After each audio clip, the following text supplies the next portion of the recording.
تو دوسری آیت معصوم نے یہ تلاوت فرمائی جو یہ بھی سورہ توبہ کی آیت ہے. معصوم فرماتے ہیں بسم اللہ الرحمن الرحیم وَلَوْ أَنَّهُمْ رَضُوا مَا آتَاهُمُ اللَّهُ وَرَسُولُهُ وَقَالُوا حَسْبُنَا اللَّهُ سَيُؤْتِينَا اللَّهُ مِنْ فَضْلِهِ وَرَسُولُهُ إِنَّا إِلَى اللَّهِ رَاغِبُونَ. تو معصوم فرماتے ہیں اس آیت کو تلاوت کرتے ہوئے کہ اس آیت کا ترجمہ جو ہے اللہ اور اس کے رسول نے ان کو دیا تھا اور کاش وہ اس پر راضی ہو جاتے جو اللہ اور اس کے رسول نے ان کو دیا تھا، اور وہ یہ کہتے کہ ہمارے لیے تو اللہ ہی کافی ہے، قریب خدا تعالی اور اس کا رسول ہم کو اپنے فضل سے بہت کچھ دے گا، بے شک ہم اللہ ہی کی طرف مائل ہیں، راغبون ہیں. تو اس میں بھی اللہ کے ساتھ اس کے رسول کا ذکر ہو رہا ہے. یہ دو آیات سورہ توبہ کی ہیں، ایک آیت نمبر 74 ہے اور دوسری آیت نمبر 59 ہے. تو دونوں آیات میں اللہ اور اس کے رسول کے فضل سے مومنین کو مال و دولت سے غنی کیا جا رہا ہے، مال و دولت سے امیر کیا جا رہا ہے. تو یہاں پہ اللہ اور اس کے رسول دونوں کا ذکر ہے. تو معصوم نے جب فرمایا تو اس نے کہا کہ ہاں ہم نے تو یہ آیات پڑھی ہیں لیکن ہم نے اس پہ غور و تفکر نہیں کیا، تدبر نہیں کیا. سرکار نے فرمایا بے شک تم لوگ اس پہ غور و فکر نہیں کرتے، تفکر و تدبر نہیں کرتے. پھر سرکار نے قرآن کریم کی ایک آیت تلاوت فرمائی افلا یتدبرون القرآن ام علی قلوب اقفالها، یعنی سورہ محمد کی آیت نمبر 24. تو کیا یہ قرآن میں غور و فکر نہیں کرتے یا ان کے دلوں پر قفل پڑے ہوئے ہیں؟ سرکار فرماتے ہیں کہ تم نے آیت تو پڑھی ہے لیکن اس پہ غور و فکر نہیں کیا کیونکہ تمہارے دلوں پہ تالے پڑے ہوئے ہیں. پھر آگے سرکار نے فرمایا کہ کلا، دوسری آیت میں سورہ مطففین میں آیت نمبر 14 میں اللہ فرماتا ہے کلا بررانا علی قلوبہم ما کانوا یکسبون، کہ اتنا ہی نہیں بلکہ ان کے اعمال کی وجہ سے ان کے دلوں پہ زنگ لگ گئے ہیں.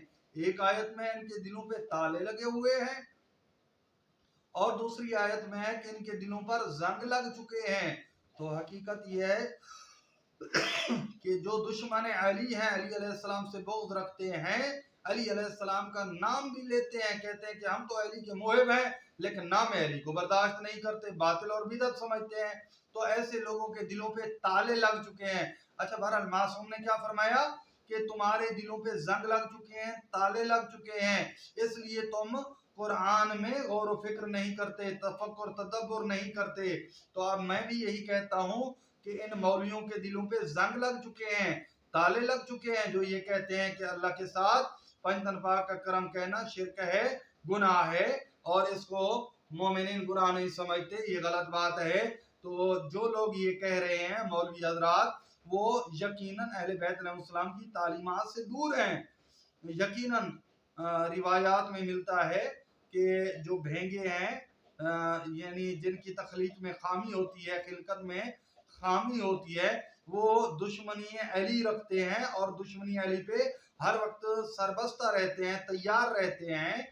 اور ایسے لوگ ہمارے دشمنوں کے ساتھ اچھے تعلقات رکھتے ہیں تاکہ وہ اہل بیت علیہ السلام کے شیعوں سے بغض و حسد اور عداوت رکھیں، اور علی علیہ السلام سے ہر وقت بغض و عداوت رکھتے ہیں. تو اس متعلق روایات بھی موجود ہیں.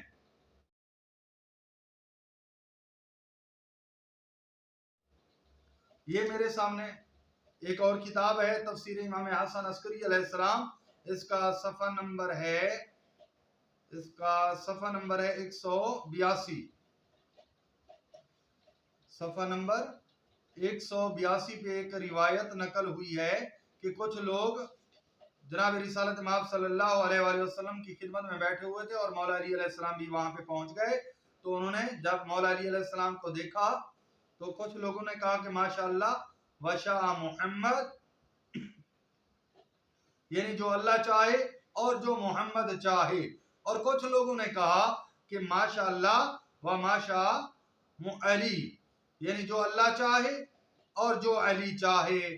تو ان کا یہ کہنا تھا. رسول پاک صلی اللہ علیہ وآلہ وسلم نے ان کی گفتگو سن کے ارشاد فرمایا کہ خدائے عز و جل کا واسطہ محمد اور علی میں فرق نہ ڈالو، محمد اور علی میں فرق نہ ڈالو، بلکہ معصوم فرماتے ہیں، رسول پاک صلی اللہ علیہ وآلہ وسلم فرماتے ہیں کہ یوں کہا کرو کہ ماشا محمد ماشا اللہ ثم ماشا علی، یعنی محمد نے وہ چیز چاہی ہے جو اللہ نے چاہی اور جو علی نے چاہی. یعنی اللہ جو چاہتا ہے وہی محمد چاہتا ہے اور وہی علی چاہتا ہے. اور یاد رکھیں کہ جناب علی علیہ السلام مرضات اللہ کے مالک ہیں. وَمِنَ النَّاسِ مَن يَشْرِي نَفْسَهُ ابْتِغَاءَ مَرْضَاتِ اللَّهِ وَاللَّهُ رَءُوفٌ بِالْعِبَادِ. اس آیت کے تحت جو اللہ چاہتا ہے وہی علی چاہتا ہے، جو علی چاہتا ہے وہی اللہ چاہتا ہے. وَمَا تَشَاءُونَ إِلَّا أَن يَشَاءَ اللَّهُ کی مصداق یہ پنجتن پاک ہیں، اہل بیت علیہ السلام ہیں. تو اگر اللہ تعالیٰ کا کرم اور پنجتن پاک کا کرم ہے کہا جائے تو یہ شرک یا بدعت نہیں ہوتا، یہ گناہ نہیں ہوتا، بلکہ یہ عین معصومین علیہ السلام کی تعلیمات کے مطابق ہے. تو اس لیے فتوے نہیں لگانے چاہیے. ایک اور روایت میرے سامنے ہے، یہ کتاب القطرہ ہے، یہ عربی میں بھی میرے پاس یہ عبارت موجود ہے. یہ روایت امام جعفر صادق علیہ السلام کی حالات زندگی کے متعلق اس میں یہ روایت موجود ہے. اس میں بھی ایک سبق ہے.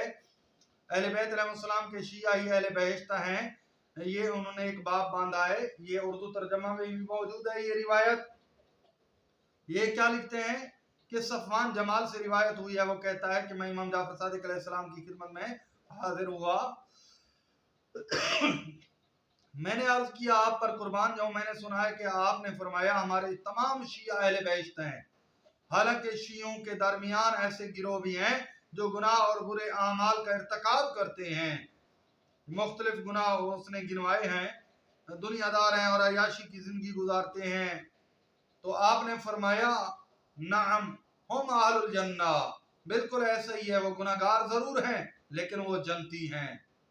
ان الرجل من شیعتنا لا یخرج من الدنیا حتی یبتلی بسقم او مرض او بدین او بجار یوزیہ او بزوجت سوء فإن اوفیا من ذالک شدد اللہ علیہ النزع حتی یخرج من الدنیا ولا ذنب علیہ.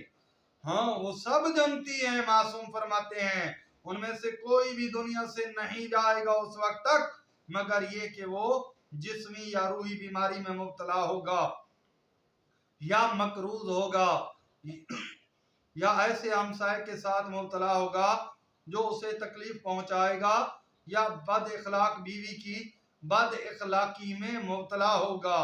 اور اگر ان چیزوں میں سے مبتلا نہ ہو تو جان کنی کے وقت اس پر سختی ہوگی تاکہ یہ اس کے گناہوں کا کفارہ ہو اور وہ اس دنیا سے بغیر گناہ کے جائے گا.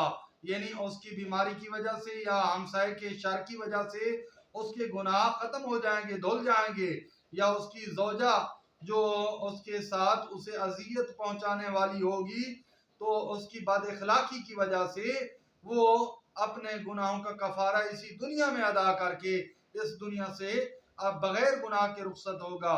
میں نے عرض کیا، صفوان جمال کہتا ہے کہ میرے ماں باپ آپ پہ قربان جائیں، جو حقوق العباد یعنی لوگوں کے حقوق اس کے ذمہ باقی رہ گئے ہوں گے تو ان کا کیا بنے گا، ان کو کون ادا کرے گا اور ان کو کون راضی کرے گا.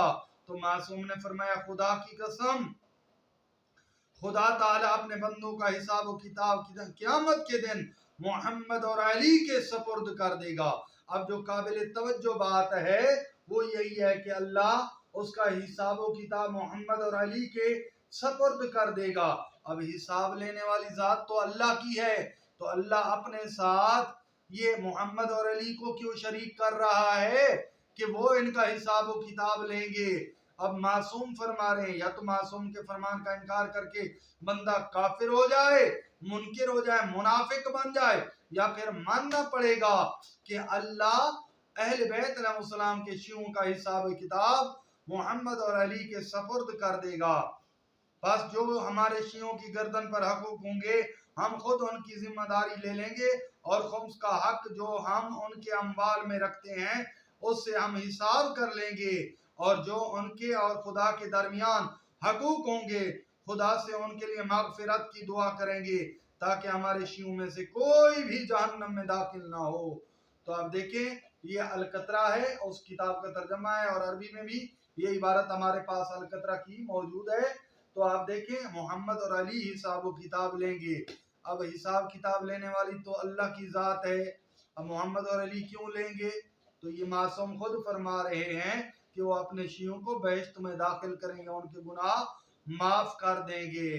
تو اس طرح دوسری روایات بھی کافی ساری موجود ہیں جن میں اللہ نے محمد اور علی کا اپنے ساتھ ذکر کیا ہے، جیسے قرآن کی آیات ہیں، آیات میں بھی اللہ نے اپنے ساتھ محمد اور علی کا ذکر کیا ہے۔ انما ولیکم اللہ ورسولہ والذین آمنوا الذین یقیمون الصلاۃ ویؤتون الزکاۃ وہم راکعون، یا دوسری آیت ہے اطیعوا اللہ واطیعوا الرسول واولی الامر منکم۔ اس آیت میں بھی یعنی جس طرح ولایت میں اللہ نے اپنے ساتھ رسول اور علی کی ولایت کا ذکر کیا ہے، اسی طرح اللہ نے آیت اطاعت میں بھی اپنے ساتھ رسول اور علی کی اطاعت کا ذکر کیا ہے۔ تو یہ کوئی شرک نہیں ہے، کوئی گناہ نہیں ہے، یہ بالکل اللہ کے فرامین کے عین مطابق ہے اور معصومین علیہ السلام کی تعلیمات کے عین مطابق ہے۔ لہذا اس کو شرک یا گناہ کہنا غلط فہمی کا شکار لوگوں کی اختراع ہے۔ لہذا ان لوگوں کو چاہیے کہ وہ اپنی ان باتوں پر ضرور توجہ کریں اور نظر ثانی کریں، مومنین پہ فتوی بازی سے باز رہیں۔